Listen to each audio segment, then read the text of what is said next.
साल था 2019 और दिन 1 मार्च।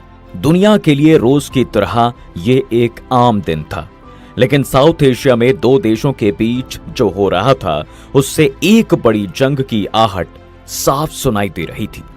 पाकिस्तान और भारत एक बार फिर आमने सामने थे और इस बार जंग की वजह बनने वाले थे विंग कमांडर अभिनंदन।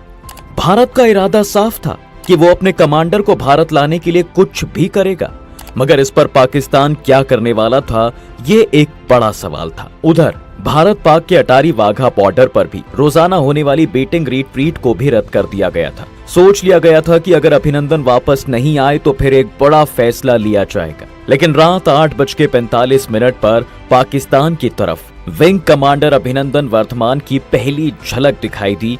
रात 9:21 पर अभिनंदन ने भारत में कदम रखा। 58 घंटे पाकिस्तान की हिरासत में रहने के बाद उनके पहले शब्द थे, अपने देश में वापस आकर अच्छा लग रहा है। लेकिन इन सब में एक सवाल ये था कि आखिर ऐसा क्या हुआ जो पाकिस्तान भारत के इस जाबाज सैनिक को वापस करने के लिए राजी हुआ। दोनों देशों के दरमियान ऐसा कौन सा जियोपॉलिटिकल शतरंज खेला गया जिसे आज भी सीक्रेट रखा गया है, और आखिर अभिनंदन के साथ उन 58 घंटों में ऐसा क्या हुआ था, जानते हैं सब कुछ आज के इस वीडियो में। दोस्तों, विंग कमांडर अभिनंदन की पाकिस्तानी बॉर्डर में पहुंचने की कहानी शुरू होती है उस बालाकोट एयर स्ट्राइक से जिसने पाकिस्तान की नींव को हिलाकर रख दिया। उन्होंने सपने में भी नहीं सोचा था कि जब वो चैन की नींद सो रहे होंगे तब भारत उनके पैरों से जमीन खींच लेगा। और ऐसा भारत क्यों कर रहा था? इसका जवाब था पुलवामा अटैक। दरअसल हुआ यह था कि 14 फरवरी 2019 को जम्मू कश्मीर के पुलवामा में सीआरपीएफ के काफिले पर आतंकी हमला होता है। देश के 40 जवान शहीद हो गए थे। इसी के जवाब में भारत ने भी प्लान बना लिया था कि वो पाकिस्तान को सबक तो सिखाएगा। इसलिए उसके करीब 2 हफ्ते बाद 26 फरवरी को रात को इंडियन एयरफोर्स ने बालाकोट एयर स्ट्राइक को अंजाम दिया, जिसके तहत 12 मिराज विमानों ने एलओसी से 80 किलोमीटर अंदर पाकिस्तान में घुसकर वहां मौजूद मिलिटेंट ग्रुप के आतंकी अड्डों को तबाह कर दिया। अब रात को पाकिस्तान को इससे पहले पता भी चल पाता, उससे पहले इंडियन फाइटर पायलट्स वापस अपने बॉर्डर पर थे। भारत के इस कदम से पाकिस्तान में विरोध उठ चुका था और इसी के जवाब में अगले दिन सुबह 9:52 पर पाकिस्तान एयरफोर्स इंडियन टेरिटरी में घुसकर हमला करने की साजिश बना चुकी थी। उधर इंडियन एयरफोर्स ने भी ट्रैक कर लिया था कि पाकिस्तान से 10 F-16 फाइटर जेट्स ने उड़ान भरी है। इसलिए पाकिस्तान के ये विमान जब भारत की बाउंड्री में घुसे तो तुरंत जमीन से उन्हें जवाबी हमला मिला, जिसके चलते 9 पाकिस्तान विमानों को तो जल्द ही सीमा में लौटना पड़ा। इसी बीच एक पाकिस्तानी F-16 ने भारतीय सेना के ऑयल स्टोरेज को भी उड़ाने की कोशिश की। बस इसी का बचाव करने के लिए भारत की ओर से मिग 21 बाइसन भी मैदान में उतर गया और इसी मिग प्लेन में थे हमारे जाबाज विंग कमांडर अभिनंदन। आसमान में इन्होंने अपने दुश्मन को जबरदस्त टक्कर दी। इसी के तहत F-16 और मिग 21 में ऐसी खतरनाक डॉग फाइट हुई कि इस लड़ाई में F-16 के परखच्चे उड़ गए। हालांकि बाद में मिग 21 भी क्रैश हो गया, लेकिन अच्छी बात यह थी कि सही समय पर अभिनंदन ने खुद को इजेक्ट कर लिया और पैराशूट से नीचे आ गए। वो बच तो गए, लेकिन अफसोस इस बात का था कि वो भारत की बाउंड्री में उतरने के बजाय पाकिस्तान की सीमा में गिर गए थे। अभी घायल अभिनंदन जमीन पर ही पड़े थे कि इतने में ही उन्होंने शोर सुना और कुछ गांव वाले उनके करीब आ गए। यहाँ उन्होंने लोगों से ये पूछा कि ये भारत है या पाकिस्तान। गांव वालों ने कहा भारत है। अभिनंदन ने सच्चाई जानने के लिए कहा भारत माता की जय, जय हिंद, लेकिन गांव वालों ने कोई जवाब नहीं दिया। फिर अभिनंदन ने पूछा ये भारत का कौन सा इलाका है। तब एक ग्रामीण ने कहा था होरान गांव पीओके। ये गांव भारतीय सीमा से 7 किलोमीटर दूर था। अभिनंदन ने कहा मेरी पीठ में चोट लगी है, क्या मुझे थोड़ा पानी मिलेगा? ये सुनने के बाद कुछ गांव वाले पाकिस्तानी आर्मी जिंदाबाद के नारे लगाने लगे। अभिनंदन ने अपनी सर्विस रिवॉल्वर तान रखी थी। गांव वाले अभिनंदन पर पत्थर बरसाने लगे। अभिनंदन समझ गए कि वो पाकिस्तान में हैं और अब उनके लिए मुश्किलें बढ़ने वाली हैं, इसलिए उन्होंने हवा में फायर किया और वहां से भागने लगे। इसी बीच गांव वाले भी उनके पीछे लग गए। अब ले देकर आधा किलोमीटर भागने के बाद अभिनंदन एक तालाब किनारे पहुंचे। उनके पास कुछ सीक्रेट डॉक्यूमेंट्स थे जिन्हें उन्होंने पानी में भरकर खराब कर दिया। कुछ डॉक्यूमेंट्स तो वो खुद खा गए ताकि वे दुश्मन के हाथ ना लगे। इतने में गांव वालों ने भी अभिनंदन को पकड़ लिया और मारपीट करने लगे। इसी दौरान किसी ने पाकिस्तान आर्मी को खबर दी थी कि भाई भारत का एक पायलट यहाँ गिरा है। जल्द ही आर्मी के 2 जवान या अफसर वहां पहुंचे और वहीं पर उनसे पूछताछ करने लगे। जवानों ने पूछा कि आप कौन हैं? अभिनंदन ने कहा, मैं विंग कमांडर अभिनंदन, आईडी नंबर 27981। इस वक्त अभिनंदन की आंखें सूजी हुई थी, चेहरे से खून बह रहा था। अभिनंदन की आंखें कपड़े से बांधकर उन्हें आर्मी यूनिट में लाया गया, जहां से उनकी वीडियो बनाकर वायरल कर दी गई। इधर अभिनंदन भले ही पाकिस्तान के पास थे, लेकिन भारत भी अपने इस सैनिक को बचाने के लिए पीछे नहीं हटने वाला था। उनकी तरफ से अभिनंदन को वापस लाने की कई कोशिशें की जा रही थी। अब आगे बढ़ने से पहले हम आपको बताना चाहेंगे कि आर्टेरियम आपके लिए लेकर आया है मेडिटेटिंग शिवा की अद्भुत मूर्त, जो आपके दुखों को दूर करके आप में एक नई ऊर्जा का संचार करेगी। तो अगर आप भगवान शिव को अपने जीवन का हिस्सा बनाना चाहते हैं और हर वक्त एक पॉजिटिव एनर्जी को फील करना चाहते हैं, तो अभी www.thearterium.com पर जाएं और मेडिटेटिंग शिवा को अपने घर पर ले आएं।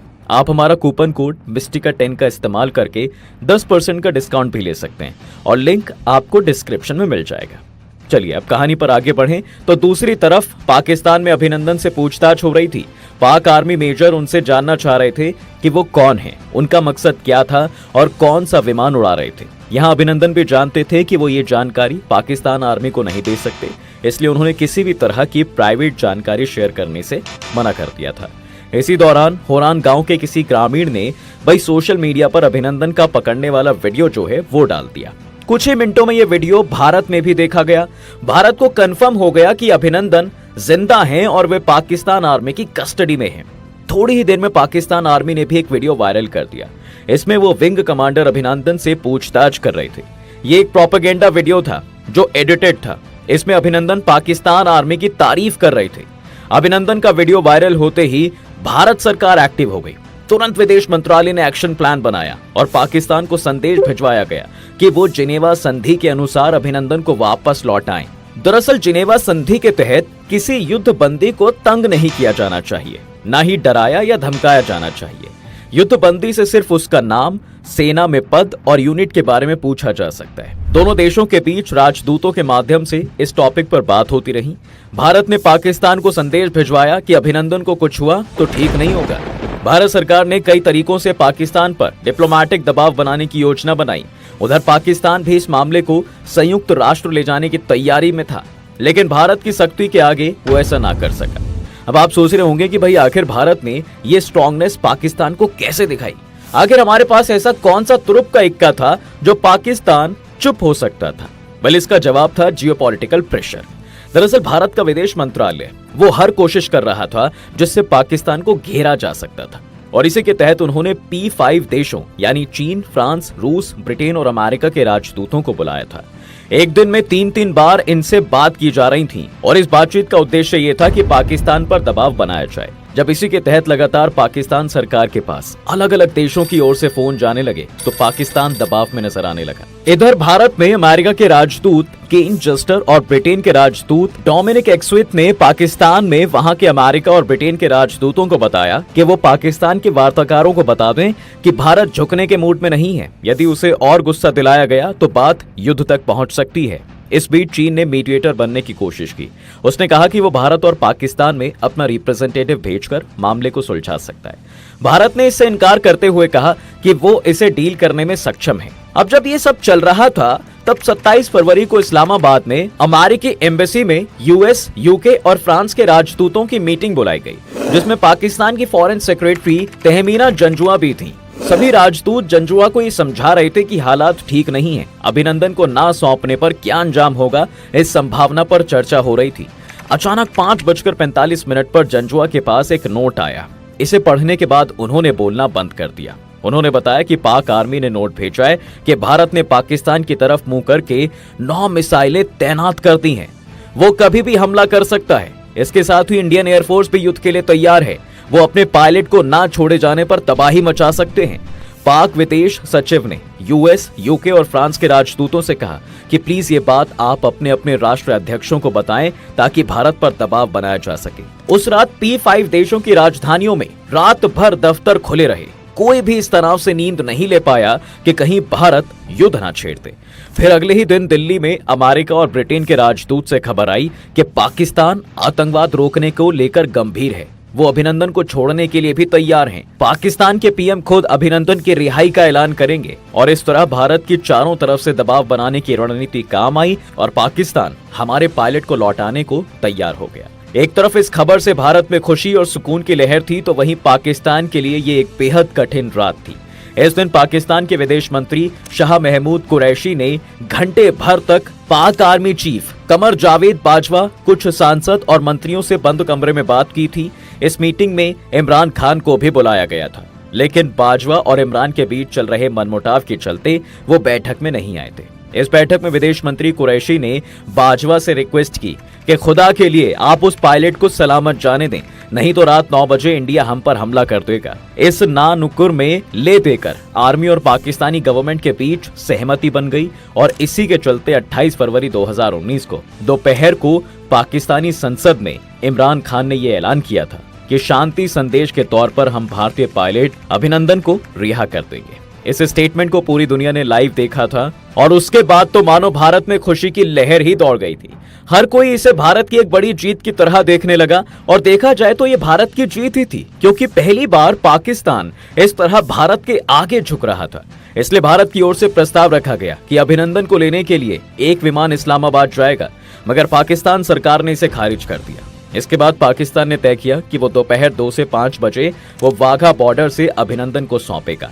इसके बाद भारत ने पाकिस्तान में एक टीम को एक्टिव किया जो अभिनंदन को पाकिस्तान से लेकर आएगी। फाइनली तय किया गया कि air attache group captain Joy Kurian Wagah जाएंगे। जॉय कुरियन 3 साल से पाकिस्तान में भारत की एम्बेसी में ही तैनात थे। उनकी स्वदेश वापसी होनी ही थी। उधर अभिनंदन को इस्लामाबाद से लाहौर लाया गया। अभिनंदन के कारण भारत ने वाघा अटारी बॉर्डर पर होने वाली रिट्रीट सेरेमनी को एक दिन के लिए सस्पेंड कर दिया था। इस दौरान अजय बिसारिया इस्लामाबाद में अपने सहयोगियों के साथ लगातार फोन पर संपर्क में थे। वो पल पल की अपडेट ले रहे थे। देश विदेश का मीडिया वाघा अटारी बॉर्डर पर दोपहर से ही जम गया था। रात 9:21 पर अभिनंदन भारत की सीमा में पहुंचे और इसी के साथ भारत एक बार फिर डिप्लोमैटिकली पाकिस्तान से जीतने में सफल हो पाया।